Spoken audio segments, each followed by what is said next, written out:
Pasteur, j'ai un problème. Pasteur, j'ai un problème. Un moment d'échange du chrétien avec l'homme de Dieu sur des questions liées à la foi chrétienne. Un instant de puissance avec le Seigneur. Pasteur, j'ai un problème. Une émission proposée par la mission Christ Espérance des Peuples. Diffusée tous les mercredis de 18h10 à 18h45 sur les antennes de la radio du Centenaire. Pasteur, j'ai un problème. Une rencontre avec le Saint-Esprit. Pour toutes vos questions, allez sur la page Facebook Mission CEP ou laissez votre message WhatsApp au 04 013 45 77.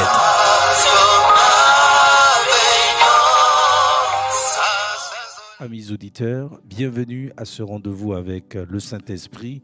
Nous l'avons dit, Pasteur, j'ai un problème. Pasteur, j'ai un problème, c'est un tête-à-tête d'un chrétien avec l'homme de Dieu qui, au moyen de la parole de Dieu et sur éclairage du Saint-Esprit, se donne toute la peine de pouvoir répondre à vos questions, mais également de pouvoir vous orienter sur toutes les questions que vous vous posez au sujet de votre vie. Vous connaissez bien le mécanisme. Il suffit d'aller sur Facebook, vous tapez Mission CEP, vous allez directement sur la page de la Mission CEP et vous posez votre question. L'autre manche, c'est de laisser votre message sur WhatsApp en utilisant le 04 013 45 77. Avant d'accueillir l'homme de Dieu, nous allons vous proposer une toute petite adoration, question pour chacun de se mettre au point, chacun d'aller à la page et chacun de poser sa question au 04 013 45 77.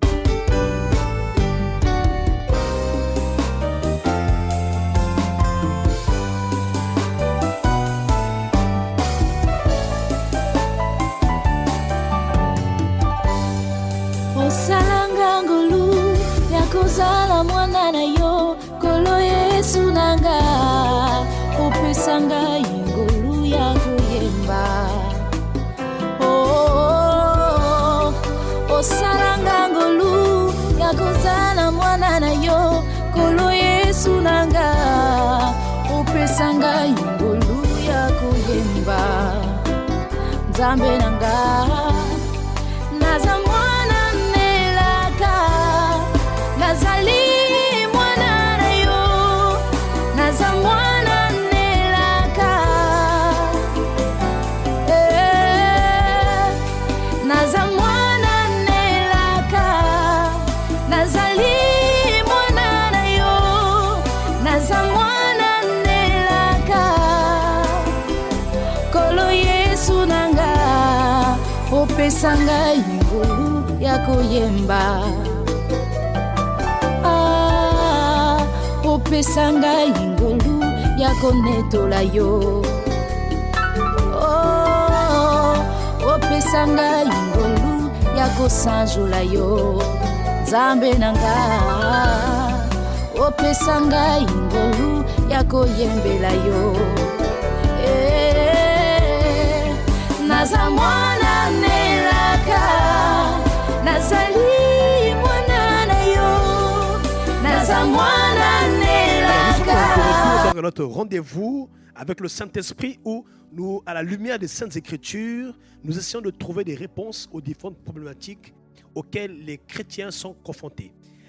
Pasteur Eloge, nous avons une autre question qui nous est postée sur la page Facebook de Mission CEP, où ici nous avons le frère Gildas qui pose la question de savoir comment résister à la tentation. Waouh, c'est une très très très bonne question. Le Seigneur a déjà répondu à cette question dans le livre de Matthieu chapitre 26, le verset 41. Il a dit « Veillez et priez afin que vous ne tombez pas dans la tentation ». Donc pour résister à la tentation, nous devons veiller et nous devons prier. Ce qui veut dire que nous devons rester continuellement dans la présence de Dieu. Alors, qu'est-ce que nous voyons aujourd'hui? Les chrétiens sont dans la distraction. Les chrétiens passent moins de temps dans la présence de Dieu. Voilà pourquoi quand le diable vient les attaquer, vient les tenter plutôt, ils tombent facilement dans la tentation. Mais quand quelqu'un est dans la prière, est dans la méditation de façon continuelle, tu veilles, tu pries, tu manges la parole de Dieu sans cesse. Quand l'ennemi viendra te tenter, tu seras capable de résister.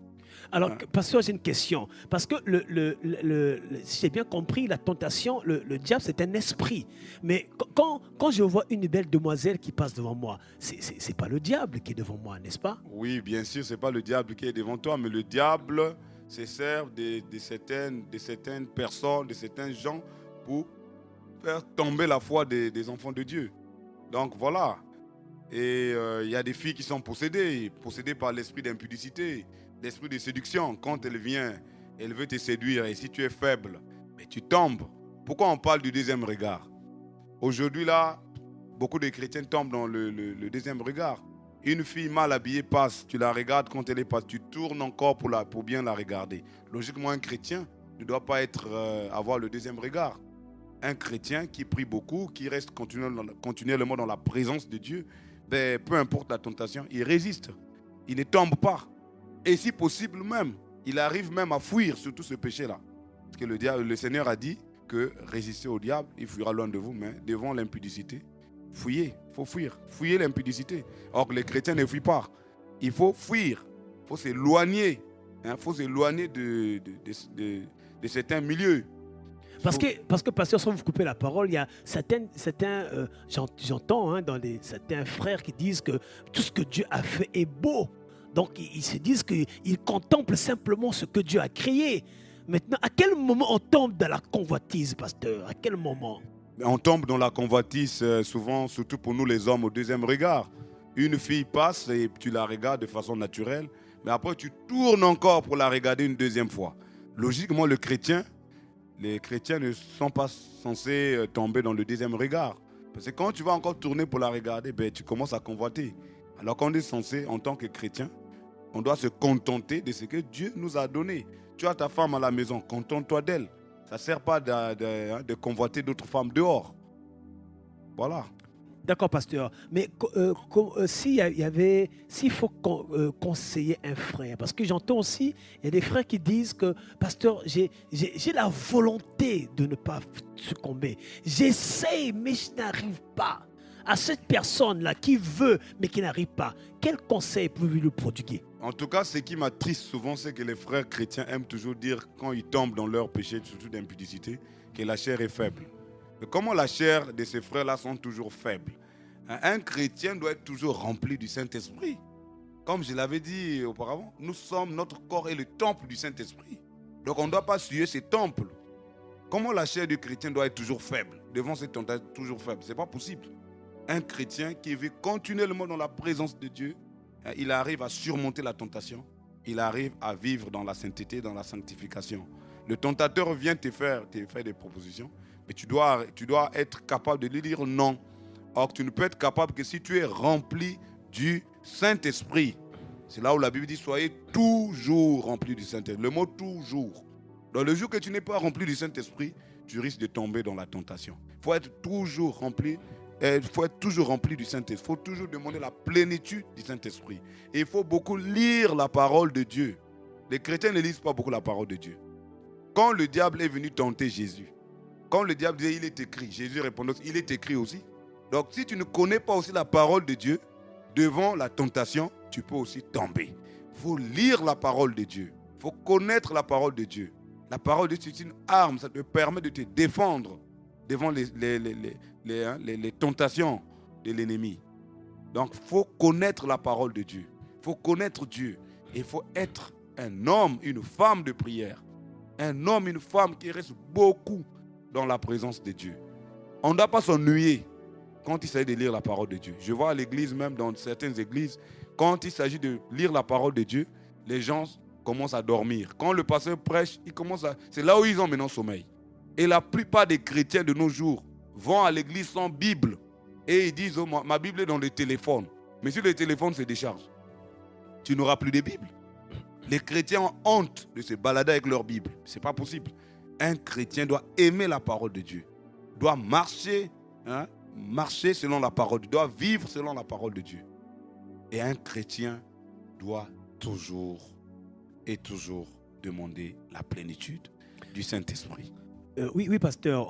Toujours pour aller dans le même sens de résister à cela. Pasteur, est-ce qu'aujourd'hui, s'il faut prodiguer un autre conseil, parce que conseil à ce frère-là qui n'a pas la capacité de pouvoir résister, est-ce que les mauvaises compagnies, parlez-nous des mauvaises compagnies, est-ce que les mauvaises compagnies peuvent influencer un chrétien à ne pas résister au diable? Mais bien sûr, les mauvaises compagnies influencent. Déjà, quand tu es né de nouveau, les choses anciennes doivent passer. Donc même dans ton entourage amical, tu dois sélectionner. Il y a des amis avec qui tu ne peux plus marcher ensemble. Des amis qui t'amènent dans des boîtes de nuit, dans des bars. Des amis qui te proposent, qui sont prêts à t'offrir la bière.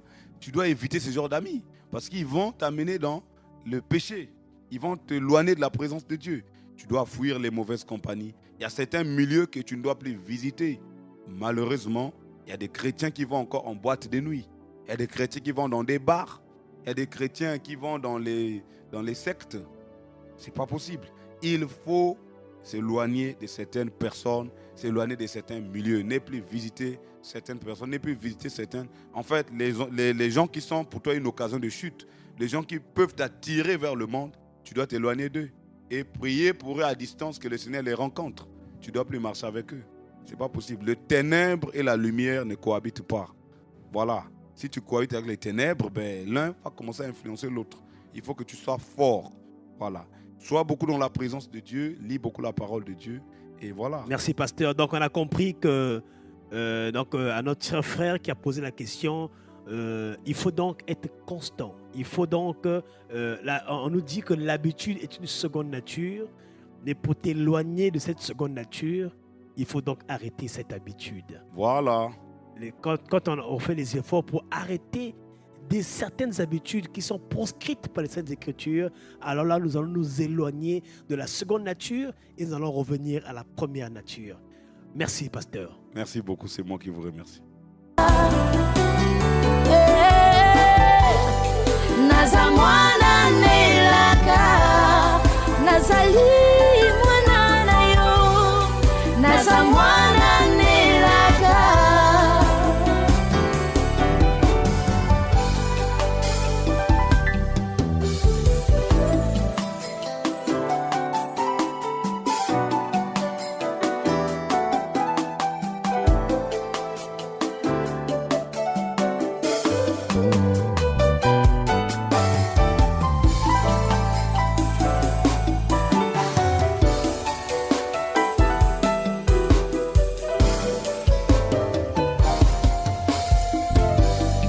Osalanga ngolu ya kozala mwana na yo, kolo Yesu nanga, opesanga ngolu ya kosalela yo.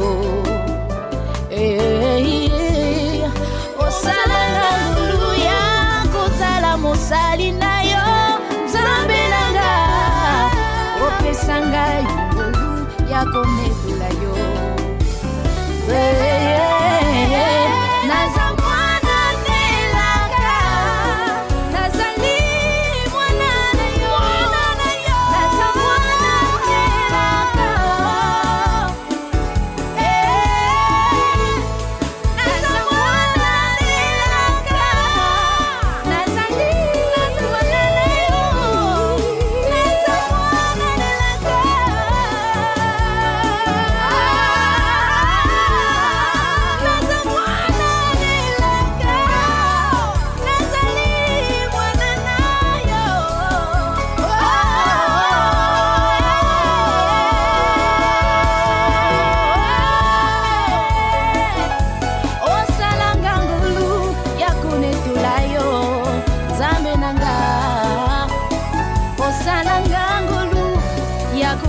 sayo Yahweh, osalanga ngolu yakoku,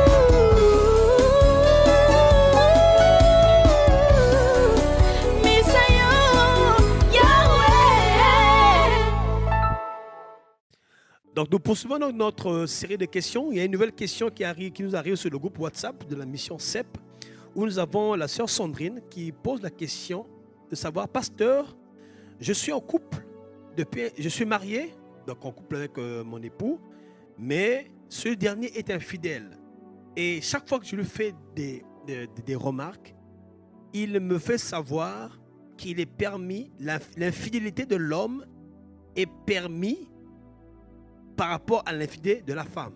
Pasteur, que dites-vous par rapport à cette question d'infidélité de l'homme qui est permis par rapport à celle de la femme?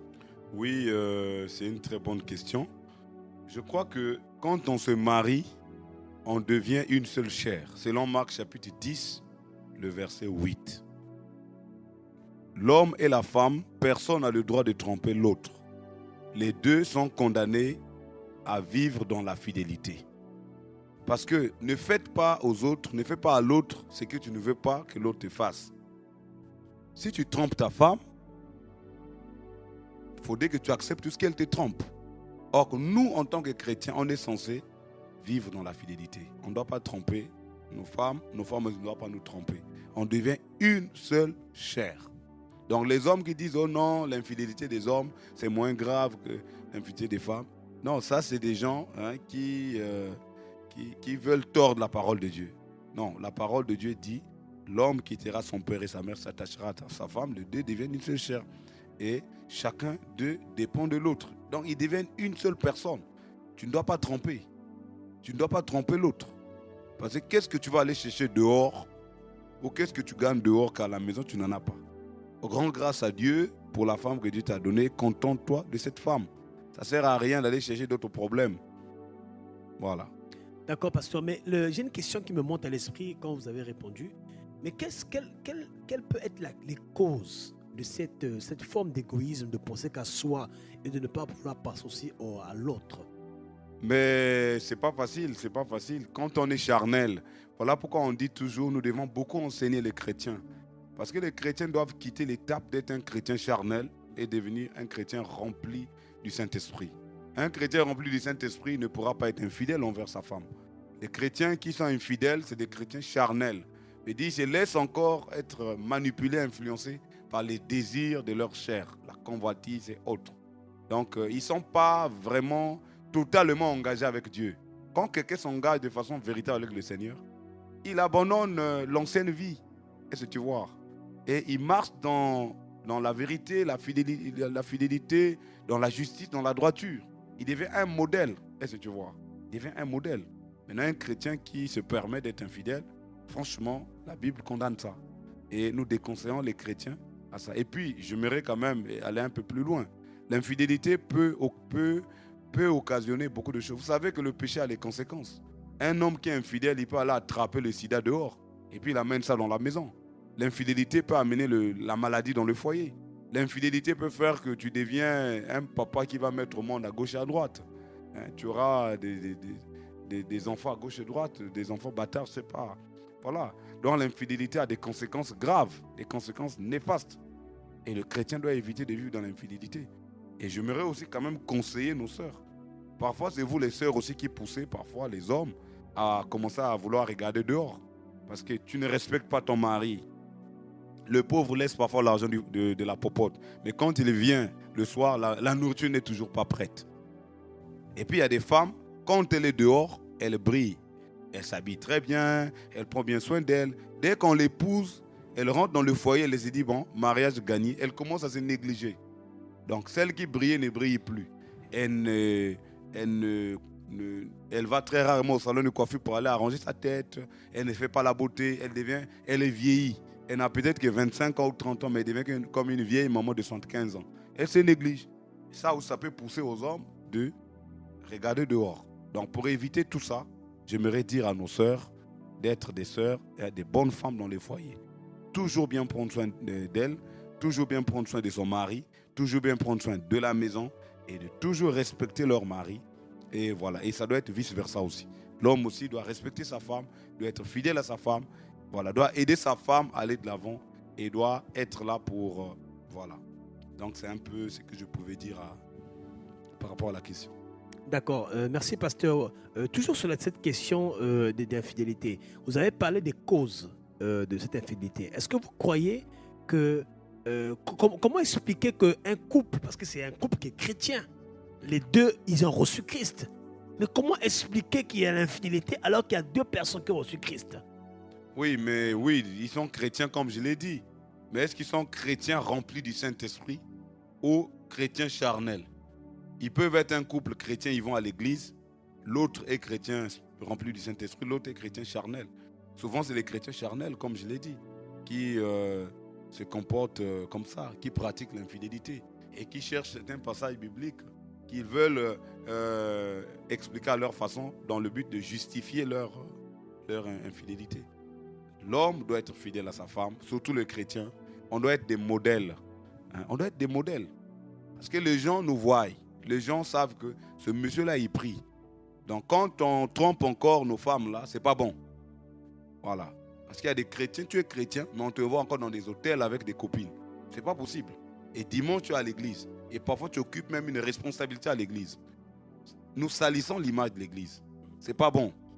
Aujourd'hui, là, on ne respecte plus les chrétiens à cause des comportements de certains chrétiens.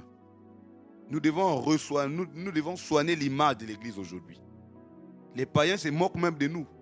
Parce qu'ils disent, mais oh, même vous qui priez là, tous on se retrouve dans des boîtes de nuit, on se retrouve dans des hôtels. Non.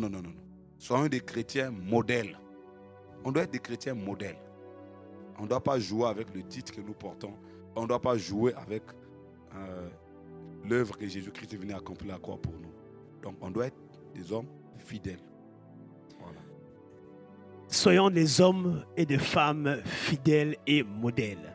Pasteur, j'ai souvent entendu parler dans le corps de Christ, on nous parle que la femme doit être soumise, que la femme doit être respectueuse et que le mari doit aimer. Quand la Bible dit femmes, soyez soumises et mari, aimez vos femmes.